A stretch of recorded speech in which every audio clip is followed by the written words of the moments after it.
اعوذ باللہ من الشیطان الرجیم بسم اللہ الرحمن الرحیم فانجیناہ وأہلہ الا امرأتہ کانت من الغابرین، پھر ہم نے اسے اور اس کے گھر والوں کو نجات دی، اس کی بیوی کے سوا جو پیچھے رہ جانے والوں میں سے تھی۔ سورۃ الاعراف آیا 83۔ چونکہ لوط علیہ السلام کی بیوی ان بدکاروں کی جو پوری ساز باز رکھتی تھی، گھر میں کوئی مہمان آتا تو فوراً خفیہ طور پر اطلاع ان لوگوں کو کر دیتی، ان لوگوں کو اس مہمان سے بدکرداری کرنے کی ترغیب دیا کرتی تھی، لہٰذا وہ بھی قوم لوط میں برابر کی شریک تھی اور اسے اسی عذاب سے دوچار ہونا پڑا جو اس قوم میں نازل ہوا، اور اس کی وجہ یہ تھی کہ لوط کی بیوی بھی انہی کے قوم سے تعلق رکھتی تھی، اور لوط علیہ السلام بابل سے ہجرت کر کے یہاں مقیم ہوئے۔ اللہ تعالیٰ نے اپنے بندوں کو کب نجات دی؟ جب اللہ تعالیٰ کے نافرمان اس کے بندوں کے لیے خطرہ بن گئے تو اللہ تعالیٰ نے اپنے بندوں کو نجات دی۔ لوط علیہ السلام کی بیوی کو ان لوگوں میں کیوں شامل کیا گیا جنہیں عذاب دیا گیا؟ لوط علیہ السلام کی بیوی عقیدے کے اعتبار سے انہی لوگوں میں شامل تھی جو ہلاک ہوئے، اس لیے وہ ہلاکت سے نہ بچ سکی۔ اللہ تعالیٰ کا انصاف کیسا ہے؟ اللہ تعالیٰ کا انصاف بے لاگ ہے۔ اللہ تعالیٰ کے ترازو میں رشتوں اور دوستیوں کا لحاظ نہیں رکھا جاتا۔ نوح علیہ السلام کے بیٹے، ابراہیم علیہ السلام کے باپ، لوط علیہ السلام اور نوح علیہ السلام کی بیویوں کو معاف نہیں کیا گیا، جبکہ فرعون کی بیوی نے صالح اعمال کیے تو اس کو جنت میں داخل کر دیا گیا۔ وَأَمْطَرْنَا عَلَيْهِمْ مَطَرًا فَانظُرْ كَيْفَ كَانَ عَاقِبَةُ الْمُجْرِمِينَ، اور ہم نے ان پر پتھروں کی سخت بارش برسائی، بس آپ دیکھیں ان مجرموں کا کیسا انجام ہوا۔ بارشوں کے طوفان لوط علیہ السلام کی قوم پر بھیجے گئے، پانی ایسے امڈ آیا تھا جیسے موجیں، اس طرح ان ناپاک لوگوں کو ہلاک کر دیا گیا۔ وہ گندگی میں زندہ رہے اور اسی کے اندر موت نے انہیں آن دبوچا۔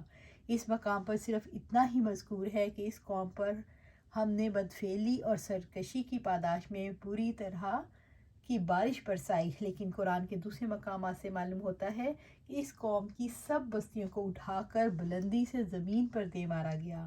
جبرائیل علیہ السلام آئے، انہوں نے زمین کے اتنے حصوں کو زمین سے الگ کر کے اپنے پروں پر اٹھایا، پھر اوپر سے زمین پر پٹخ دیا، پھر اوپر سے اللہ تعالیٰ نے پتھروں کی بارش برسائی، اس طرح اس بدکار قوم کا نام و نشان مٹا دیا گیا۔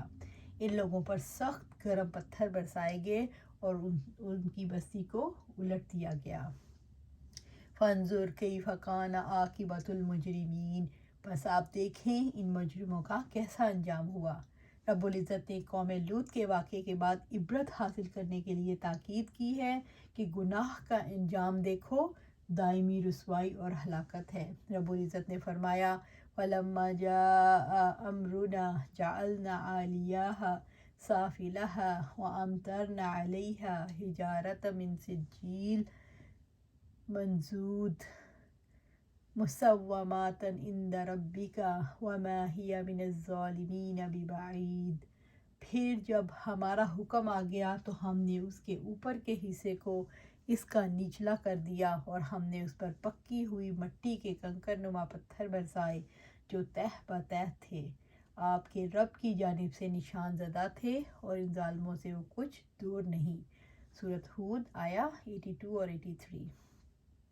فَأَخَذَتْهُمُ الصَّيْحَةُ مُشْرِقِينَ فَجَعَلْنَا عَالِيَهَا سَافِلَهَا وَأَمْطَرْنَا عَلَيْهِمْ حِجَارَةً مِّن سِجِّيلٍ، پس دن نکلتے ہی انہیں ایک چنگھاڑ نے پکڑ لیا تو ہم نے اس بستی کے اوپر کو اس کے نیچے کر دیا اور ان پر پکی ہوئی مٹی کے پتھروں کی بارش برسائی۔ سورۃ الحجر آیات 73 اور 74۔ ان سب آیات کو ملانے سے معلوم ہوا کہ لوط علیہ السلام کی قوم پر تینوں طرح کا عذاب آیا، چیخ نے آ پکڑا، ان کی سرزمین کا تختہ الٹ دیا گیا، پھر ان پر پتھر برسائے گئے۔ ان بستیوں کو صورت برات میں المؤتفقات سے تعبیر کیا گیا، یعنی الٹی ہوئی بستیاں۔ سورۃ ہود اور سورۃ ذاریات اور سورۃ عنکبوت میں ہے کہ جب لوط علیہ السلام کی قوم کو ہلاک کرنے کے لیے فرشتے آئے تو پہلے ابراہیم علیہ السلام کے پاس پہنچے۔ ان کی مہمانی کا انتظام کرنے کے بعد ابراہیم علیہ السلام نے فرمایا آپ حضرات کیوں بھیجے گئے؟ سورۃ ذاریات میں ہے قالوا انا ارسلنا الی قوم مجرمین لنرسل علیہم حجارۃ من طین مسومات عند ربک للمسرفین فاخرجنا من کان فیہا من المؤمنین فما وجدنا فیہا غیر بیت من المسلمین۔ انہوں نے کہا بلا شبہ ہم گناہ گار لوگوں کی جانب بھیجا گیا ہے تاکہ ہم ان پر مٹی کے پتھر پھینکیں جو حد سے گزرنے والوں کے لیے آپ کے رب کی جناب سے نشان زدہ ہیں، تو ہم نے اس میں جو ایمان والے تھے اسے نکال لیا، تو ہم نے اس میں مسلمانوں کے ایک گھر کے سوا کوئی نہ پایا۔ سورۃ ذاریات آیات 32 سے 36۔ سورۃ ہود کی آیات کے آخر میں قرآن کریم نے اہل عرب کی تنبیہ کی ہے اور یہ بھی فرمایا کہو ما ہی من الظالمین ببعید، یعنی الٹی ہوئی بستیاں ان ظالموں سے کچھ دور نہیں، سفر شام کے راستے پر ہر وقت ان کے سامنے آتی ہیں، مگر حیرت ہے یہ اس سے عبرت حاصل نہیں کرتے۔ یہ منظر صرف نزول قرآن کے زمانے میں آج بھی موجود ہے۔ بیت المقدس اور نہر اردن کے درمیان آج بھی یہ خطہ زمین جو بحر لوط یا بحر میت کے نام سے موسوم ہے، اس کی سطح جو زمین سطح سمندر سے بہت زیادہ گہرائی بھی ہے، اور اس کے ایک خاص حصے پر ایک دریا کی صورت میں ایک عجیب قسم کا پانی موجود ہے جس میں کوئی جاندار مچھلی مینڈک وغیرہ زندہ نہیں رہ سکتا، اس لیے اس کو بحر میت بولتے ہیں۔ یہی مقام صدوم کا بتایا جاتا ہے، نعوذ باللہ من عذابہ وغضبہ۔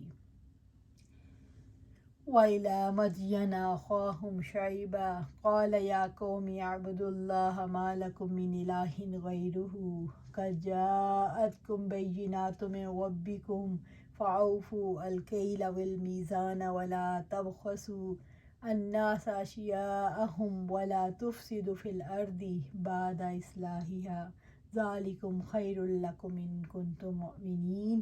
اور مدین کی طرف ان کے بھائی شعیب کو بھیجا، اس نے کہا اے میری قوم اللہ تعالیٰ کی عبادت کرو اور اس کے سوا تمہارا کوئی معبود نہیں، یقیناً تمہارے پاس تمہارے رب کی ایک واضح دلیل آ پہنچی، چنانچہ ناپ اور تول پورا کرو اور لوگوں کو ان کی چیزیں کم کر کے نہ دو، اور زمین میں اس کی اصلاح کے بعد فساد نہ کرو، تمہارے لیے یہی بہتر ہے اگر تم مومن ہو۔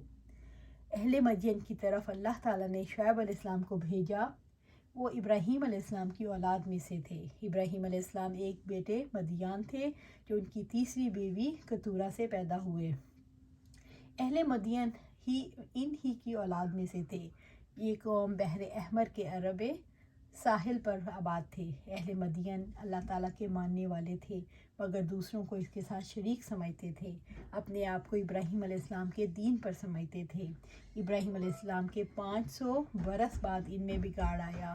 یہ تجارت پیشہ قوم تھی، ناپ تول اور لین دین میں دیانتداری کے اصول پر قائم نہیں تھے۔ یہ لوگ اللہ تعالیٰ کے عادلانہ قوانین کی پیروی نہیں کرتے تھے۔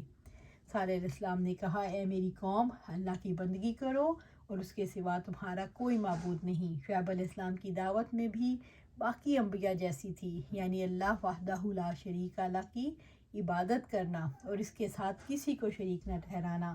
یا قوم اعبدوا اللہ، اے میری قوم اللہ کی عبادت کرو اور اس کے لیے عبادت صرف اسی کے لیے ہے، اس لیے عاجزی سے اس کی اطاعت کرو اور اس کے آگے گڑ گڑاؤ، کیونکہ اس کے سوا ہر چیز مخلوق ہے اور کسی معاملے میں اسے کوئی اختیار نہیں، اور اللہ تعالیٰ کی تدبیر اور تصرف ہے۔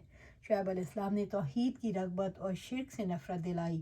ما لکم من الہ غیرہ، اس کے سوا تمہارا کوئی معبود نہیں، کیونکہ حقیقی معبود تو وہی ہے جو خالق ہے، رازق ہے، سارے معاملات کی تدبیر کرتا ہے، زندگی دیتا ہے، موت دیتا ہے، عطا کرتا ہے، روک لیتا ہے، نقصان دیتا ہے اور نفع دیتا ہے، وہ سنتا ہے اور وہ دیکھتا ہے۔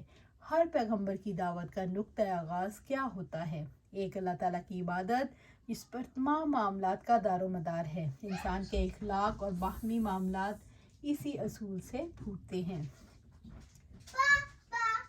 قَدْ جَاءَتْكُمْ بَيِّنَاتٌ مِّن رَبِّكُمْ، یقیناً تمہارے پاس تمہارے رب کی ایک واضح دلیل آ گئی۔ اس سے پتہ چلتا ہے کہ شعیب علیہ السلام کوئی بینہ لے کر آئے تھے، جس کے نتیجے میں انہوں نے مطالبہ کیا تھا کہ ناپ تول میں کمی نہ کرو، زمین کا نظام بگاڑنے کے طریقوں سے بچو، جیسے راہزنی اور ڈاکہ وغیرہ۔ لوگوں کو اس کی چیزوں میں گھاٹا نہ دیا کرو، چیزوں کو گھٹا کر نہ دیا کرو۔ شعیب علیہ السلام نے اپنی قوم کو توحید کی دعوت کے ساتھ معاشی خرابیوں سے بچنے کی تلقین کی۔ دوسروں سے معاملہ کرتے وقت بے انصافی اللہ تعالیٰ کے قائم کردہ نظام اصلاح کے خلاف ہے۔ اللہ تعالیٰ نے دنیا کو مکمل انصاف کے ساتھ قائم کیا ہے۔ اللہ تعالیٰ کی کائنات میں کوئی چیز ایسی نہیں جو لیتے وقت دوسرے سے زیادہ لے اور دیتے وقت کم۔ اللہ تعالیٰ کی کائنات میں انصاف حسابی صحت کی حد تک قائم ہے۔ انسان کو بھی کائنات کی طرح اصلاح کے رویے پر گامزن ہونا چاہیے۔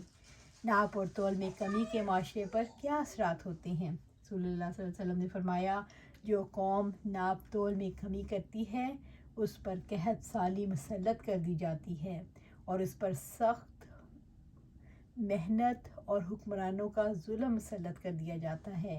وَلَا تُفْسِدُوا فِي الْأَرْضِ بَعْدَ إِصْلَاحِهَا ذَلِكُمْ خَيْرٌ لَكُمْ إِن كُنتُم مُؤْمِنِينَ، اور زمین میں اس کی اصلاح کے بعد فساد نہ کرو، تمہارے لیے یہی بہتر ہے اگر تم مومن ہو۔